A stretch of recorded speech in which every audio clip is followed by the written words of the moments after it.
fishing, it's in my soul.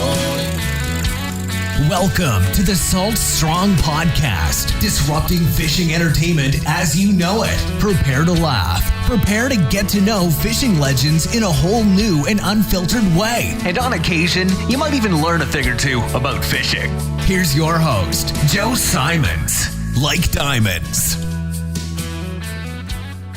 Why is there evil and suffering in this world? Hey everybody, Joe Simons, like diamonds, Salt Strong Unchurched, back again.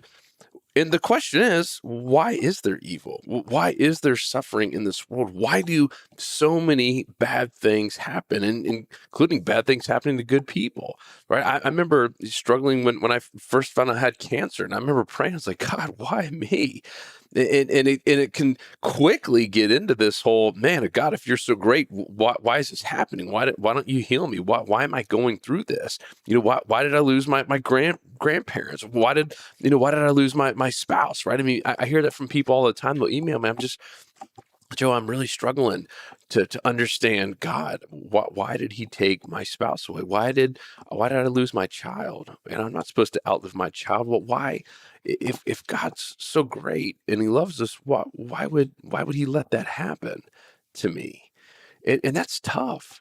That's a tough one to answer. But the answer goes back to love. God made us in order to love us. And I mentioned this book, Christianity for People Who Aren't Christians. If you didn't listen to it, it was 2 podcasts ago. It was a fantastic topic. But in this one, and it was about evolution and why there had to be a higher power for us to even be living here on this earth, that it's literally impossible for there not to be some sort of divine intervention for us to actually be here and act and think and love the way we are. So go listen to that one. But this next piece of the book is all talking about God's love. And I'm just going to read here from the book, and it says, this is the dynamic at the heart of human existence, this fact that God made us in order to love us. I think we can all agree with that if we believe in a God.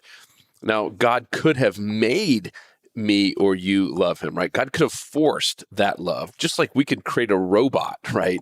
Or something that we literally create ourselves and say, you must love me and you must obey me, right? But that's not a real relationship, right? In fact, that relationship would be kind of meaningless if we literally just forced love and we only forced good things to happen. I'm being serious here. Think about if you wanted to create a robot and you wanted to create something that's going to serve you and just love you regardless of everything and always make perfect decisions. And yeah, you could do that. But is that really love? Is that really even a relationship? I would agree it'd be pretty meaningless. So God wants my relationship. He wants your relationship, and he wants it to be real, right? He wants it to be real, just like you would with any relationship. You wouldn't want a spouse who is a robot, right? There might be some days that you'd feel like that. But in reality, you don't want a spouse who are a robot or kids who are a robot that just automatically always love you and are perfect and never make mistakes and never cause any evil or harm or suffering. It sounds good on paper, but that's not real. That's meaningless. So when God created you, he had to take the risk of setting you free. When God created me, he had to take the risk of setting me free. And it goes back to the Adam and Eve story, right? I mean, God created these people and had to set them free, had to start letting them make their own decisions. And that's kind of when all hell broke loose too, because they made the decision to reject, what God had told them to do and made a different decision. And that was the first time we read about kind of evil, right? Or even suffering and confusion into the lives of a human, if you will. And so that is part of the problem. God intended it to be a little bit more perfect. I mean, if you go back just to that story in the garden and with Eve, I mean, it was kind of perfect. They had everything they needed, and they once again made a choice. And that was the day that death and dying and bad choices were born into the human race. That day, their choice really forever stained the relationship of loving intimacy that was kind of intended with God. And it's also kind of what's wrong with this world, because that's something that I ask all the time. Even my kids are asking, my wife asks, like, what is wrong with this world? You see some of the things that happen in this world and the decisions being made. And you know, at some point you might say, you know, God, why are you letting this happen? Why are there so many nut jobs? And why are people thinking and acting like this? Why are people so hateful? And God is not behind what is tragic in the world. God is not behind all this evilness. He's not responsible for it all. Guess who is? People, right? People are. I mean, it's a collective choice to turn away from God and go into sin and do evil things. Just it is to be loving and kind. As I said, that was something that God had to make a choice. The same thing that, you know, when we have our own kids, if you have kids, you know exactly what I'm talking about. The only way to really love them and really to grow over time as they get older is to set them free. And at some point, they get to make their own decisions, and they can choose evil if they want. They can choose to do bad things. We've all made some horrible choices in our life, right? None of us are perfect. You know, we can always point to someone else who's worse, but in the end of the day, we've all done some dumb things, and we've all contributed to sin in this world. It's how we are. And there's a great article that was part of this book, and it was a letter to a Christian therapist. And this young woman wrote how she had become pregnant while dating a man, not married, and wanted to know from this therapist. She said, how could God allow that to happen to her? So think about this. We got a young lady who becomes pregnant while dating a man, and wrote to this Christian therapist and said, if God's so good and great, how could he allow this to happen to me? Which are actual quote. And then another one, a South Carolina mother named Susan Smith, gave her official confession to pushing her two sons into a lake to drown them. This is the kind of stuff you read about in the paper, right? And it's a true story. Susan Smith in South Carolina actually confessed to drowning her sons in a lake. And it was said as she released this car, when she went running in after them down this ramp where she had drowned these two kids, she starts screaming, oh God, no. Why did you let this happen? That is on quote, that she's screaming this after she just drowned her two kids as she's running down this ramp. Oh God, no. Why did you let this happen? Now, exactly what role did God play in this teenage couple, deciding to have children, right? Or deciding to make the choice to go down that path? What role did God play in a mother drowning her children? Here's the deal, guys, and this is the powerful part here. God let us make the choice, right? God let us make the choice. We did that. We as people have made these choices that have brought continual pain and heartache and destruction.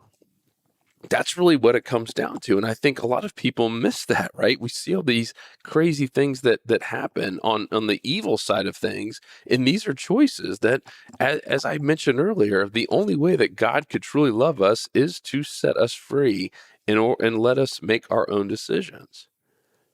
So when people say, why me, Lord, or how can you let this happen?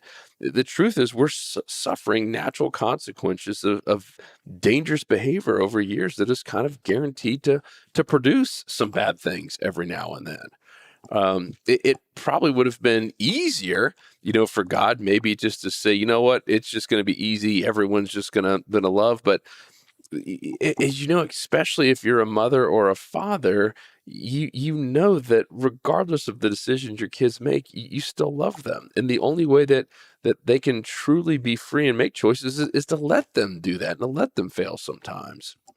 I can only imagine what God thinks of us, and sometimes shaking his head watching us and wishing for the same kind of love and the same kind of great decisions that we wish as parents with our kids. But it's not always the case. You pray, right? And I know my parents, when I was making dumb decisions and not going to church in my 20s, I know they weren't happy with that. I know they were sitting there praying, just like God's praying over us, that at some point Joe's going to wake up, even if it takes me getting cancer, which it did, right? And this ties into part 2 of this, because someone says, all right, I understand the evil part, but what about cancer and death and all that? I truly believe God uses every one of those, what we consider negative things, to open our eyes to his love. It took me getting cancer for me to finally slow down and realize how much God loves me. And I know that sounds crazy, but I can say that with 100% absolute certainty that my life was changed and I became closer to God after I had cancer. And I think he purposely did it. Like, that was part of my life's journey, that I needed to slow down and stop making some horrible decisions that I was making in my late 20s. And that was it. In looking back, there was all these little warnings, things that I know now God was trying to put in my life, little roadblocks to slow me down from making some very, very poor decisions. I'm talking very poor decisions. We'll leave that for another podcast. But you can only imagine, young 20-something-year-old with a lot of money and just doing stupid things, thinking I was invincible, turning my back to God for a short time there in my life. And God finally said, all right, son, I'm going to have to make you suffer a little bit to slow you down, to realize how much I love you and how much I want you to turn from your evil ways and your poor decisions, to turn to me. I'm sitting here with warm, open arms. I want to love you, and I want you to be the best version of yourself. And I think so many people miss that. We're so quick to just say that's a bad thing, right? It should be quick to think that cancer is a bad thing. It in most aspects it is, but for me, that was what saved me. Think about that. And I'm sure there's things in your life. If most of us will take the time to slow down and say, you know what? There probably was a silver lining there. I've heard from so many people, including myself, who've lost loved ones, and we never understand it at the time. No one likes to lose a loved one. Death is not fun. We know it's going to happen. We know it's inevitable. But for some reason, we always try to just say it's always horrible. And it's horrible to lose a person. I'm not trying to downplay that. But there's usually always a silver lining in there. Almost always there's a silver lining.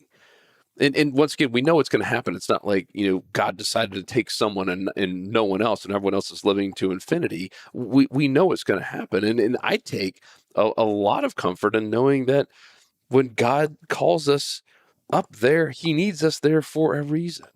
And it's usually to play some role with us as living souls and sinners down here on this earth.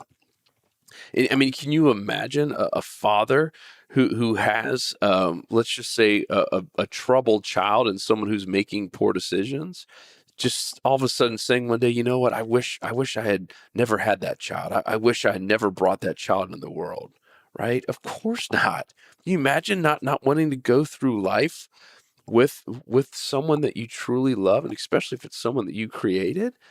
I mean, same with God. He's never going to say that, oh gosh, I wish I'd never made so-and-so. All we wish is that they do the right thing, they make the right choices, and they learn from the mistakes and learn from the suffering. I mean, suffering was never meant to be here forever. No one is meant to suffer inevitably. It's usually there for a period of time in life, and is usually meant to open our eyes and to see the amazing things that God has created for us, and to see the life that he wants us to live. And once again, when one loves, there is risk. And when you talk about real love, there is risk of suffering, risk of loss, risk of rejection. But without this willingness to be wounded on the deepest of levels, there can't be authentic relationship on the deepest of levels. Let me repeat that. This is so powerful. Without the willingness to be wounded on the deepest of levels, as a father, as a mother, there cannot exist an authentic relationship on the deepest levels. I mean, that's what love is. Love is to be vulnerable, right? Right? I mean, if you love anything, your heart is certainly got a chance to be broken. Think about that, right? This all boils down to love. Love equals risk. Go back to your first love in junior high or high school, or your first love whenever it was.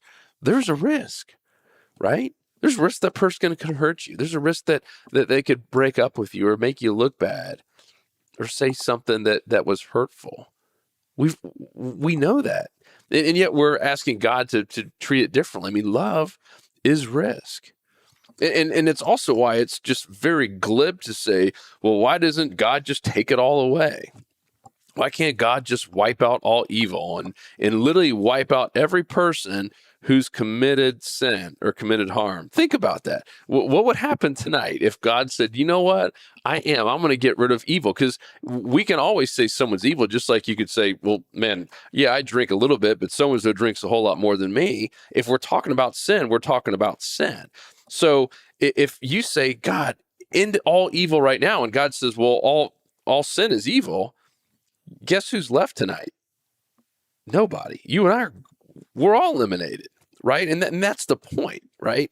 You know, we always want to say that, oh gosh, why can't you just get rid of all this evil and all this, suffering and all these bad things that happen? We're part of the problem. We are sinners, right? If at midnight tonight, God says, all right, all evil is stamped out of this entire universe, none of us will be here. Not a single one of us. So, where is God in all this? I believe, that God is like a lovesick father right now, looking down at all of us and probably sometimes shaking his head, just like I do as a parent of three. And you see some of the decisions they make, but it's also why I love them and I have unconditional love for them. And it's a reason that I want to try to intervene when I can to teach them the right things. So sometimes that includes spanking them, right? When it hurts, and it hurts as a parent to have to reprimand your child or to put them in timeout or whatever you decide to do with your kids. None of that stuff is fun, but it's also part of the love. Right. It's part of the way you love your child. Loving your child is not just letting them do whatever you want and just sitting there playing video games all day long because you want to be an easy, parent and eliminate any stress and any rift. No, you sometimes love does take a little bit of suffering. Sometimes there is a little bit of pain. And once again, I think if you just want to dial it into one thing, it's that love equals risk, and it's the risk of suffering. It's the risk of losing someone. It's the risk of even a broken heart. And I know that's easier, said than having to live through it. We've all had to live through it. But this chapter in this book, this Christianity for People Who Aren't Christians by James Emery White, it was just so helpful to read that, because I've always been struggling with the answer to that. Gosh, why is there evil in the world? Why are there bad things, and why is there suffering? And I only just touched on a couple little quotes out of the book. There's a whole chapter on it that's phenomenal. I'd definitely get this book. And anyone that's struggling with Christianity and just, hey, does God really love me? And why do bad things happen to good people? And why me? I would pick up this book. It's the little, actually, here's the subtitle: Uncommon Answers to Common Questions about God. And gosh, he just does such a good job of kind of dumbing it down and not just, putting all Bible quote. There's Bible quotes to back up what he's saying, but sometimes it's tough to read the Bible and just all of a sudden get the aha idea. And I thought this was just so incredibly helpful. And I urge all of you guys to get this book, and I'm going to buy some and give it out to some people that I know are struggling with this. And I just, once again, I got to pray that they're going to read it. They might not. It might sit on their bookshelf for years, but I got to pray that they read it. And as I said, and you've probably had moments like this. I mean, I had my two big ones were going through cancer and anxiety attacks, two things that are considered bad. And certainly there was suffering with both of those. I mean, there was some depression and all kinds of wild thoughts about, well, God, why me? Why am I having to deal with anxiety attacks every day for 14 years? But now I know it was because he loved me, and he had a plan for me to use that to share with the world, to impact other people. I became stronger and more confident, more powerful because of it. I'm telling you, it was the best thing that ever happened to me. And I never in a million years would have said that going through it. I never even would have said that shortly after I kind of got over it and conquered it. It was not like one day I just woke up and it was just 100% gone. It just slowly numbed and died down to the point I just didn't care about it anymore. But now today, looking back at those years and looking back where I was in my mindset and my ability to love and to share. Gosh, and with my family, I would have been a hot mess. I am so grateful for that. And I was so grateful for God building me up by using some suffering and using some pain and using things that weren't really nice and friendly to make me a better person. And so I always think we have to look at the silver lining, stop pouting and poo-pooing and saying, oh gosh, why did this happen? And I've talked about a couple friends before that have done that forever after losing someone. And yes, it is 100% natural to mourn and to have a little bit of suffering for a while when you lose someone. But God is not sitting there saying, gosh, I hope so-and-so sits there and suffers the rest of their life because they lost someone, because I took someone up that I needed up here more than I needed down there. No, he wants us to use that and find the silver lining, to find the goodness in it. There's always goodness. If you believe in God, God is great. There is always greatness behind it. And as I said, he had to let us free. He had to set us free in order to love. And love equals risk. Hope you guys found this one helpful. Hope you got a couple little nuggets out of it. If there's anything I missed or questions you have, hit me up, joe@saltstrong.com. That's JOE@saltstrong.com. And I put every one of these podcasts. A lot of you ask, hey, where can I listen to all these? It's at saltstrong.com. And we put it right there on our site, saltstrong.com/unchurched. So saltstrong.com/unchurched. You'll see all of the episodes there. Appreciate you guys. Love you guys. And I'll talk to you on the next episode. 'Cause fishing, it's in my